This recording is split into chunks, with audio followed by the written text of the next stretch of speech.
Hello, BookTube, and welcome back to Poetry Thursday, a BookTube little ritual where people read poetry.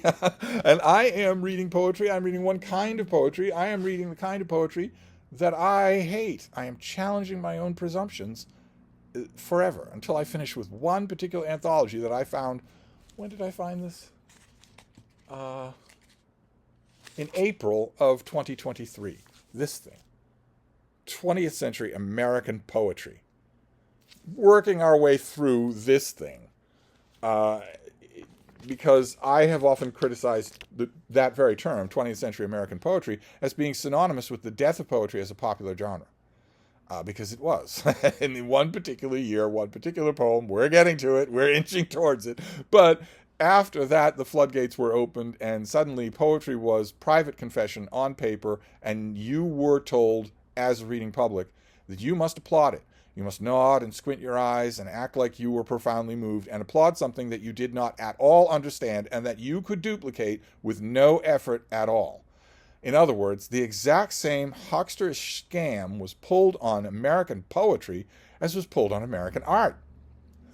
Where right about the same time, you were expected to walk into a gallery in New York City and see a big framed painting of random blotches of paint, and you were expected to go, yes, a genuine Corcoran.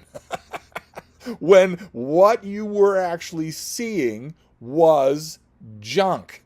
You were told, you were shamed, you were expected to look at that canvas of random splotches of paint and say, oh, profound. It isn't. It isn't. It isn't. I know that beauty is in the eye of the beholder, but it isn't.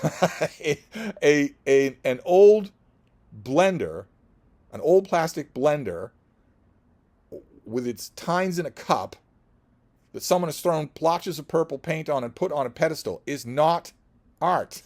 That is not art. It doesn't matter if it's got a velvet rope around it. It's junk. But you were told that if you go there and you say that's junk, or the stereotypical response, my kid could do that, you were told that you're a yahoo, that you don't know what you're talking about, that people can rightly laugh at your lack of taste. The same kind of bunkum game was played in modern American poetry, just a few decades from where we are now. But we're not there yet. So today we are up to a figure who will be well known. Some of these poets that we've been talking about, they're not well known outside of poetry circles, but this figure is known specifically outside of poetry circles. Dorothy Parker, who has had a Viking Portable edition that was wonderful, and it was a runaway hit for them. They enhanced that Viking Portable edition. They made it much bigger, included a lot more stuff, and brought it out again. That was a runaway edition. The Penguin Classics did a Penguin Classic Deluxe edition of the collected Dorothy Parker that was even bigger and beautifully designed. Sold like crazy. She was subject of a movie.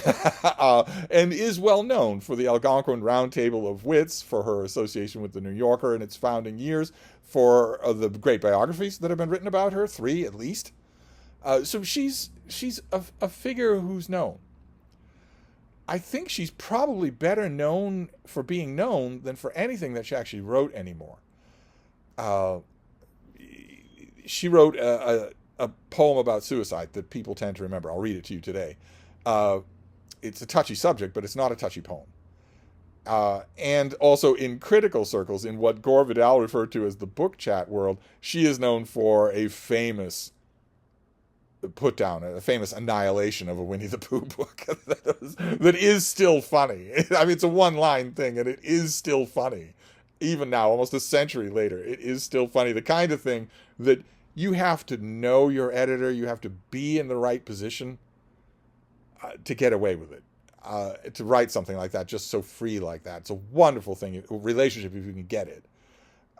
For your editor to give you that kind of freedom. And it worked, and people still know it. She also did caustic theater reviews, and people know her line, a couple of lines there about a certain actress having a range from A to B. But by and large, I think most of her writing is forgotten. I think that big Penguin Classic Deluxe edition would be a voyage of discovery for most readers, even though they know the name. And she wrote poems. She wrote a lot of poems. And the reason that I'm squinting up my whole face is because they're ditties. She wrote ditties. She shouldn't be in this anthology. She had absolutely no effect on the genre of poetry, and anyone who says that she was a great American poet, they're setting the sights awful low, especially since we just read Into St. Vincent Millay. But we'll read a few of her ditties because they're in this book. We might as well. Let's see here. Well, they're all short. So we'll read, like, for instance, one is called Comment. It's called Comment. Oh, life is a glorious cycle of song, a medley of extemporanea, and love is a thing that can never go wrong. And I am Marie of Romania. Okay, see what I mean? It's the on it. I hate analyzing a trivial thing like this, but the poem is meant to say, sure, we say all these romantic things about love, but they aren't real. But that's what the poem is meant to say. But when you read it, all you're thinking about is her hunting around for a rhyme for Romania. That's all it is. It's just her rummaging around in the reference books and in the New Yorker offices for a rhyme for Romania until she came up with one. She uses extemporanea.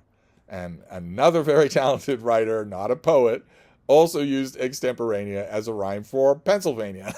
But that's about all. That's all there is to this. I mean, what else are you saying? Are you saying that no one knows that love is overly romanticized?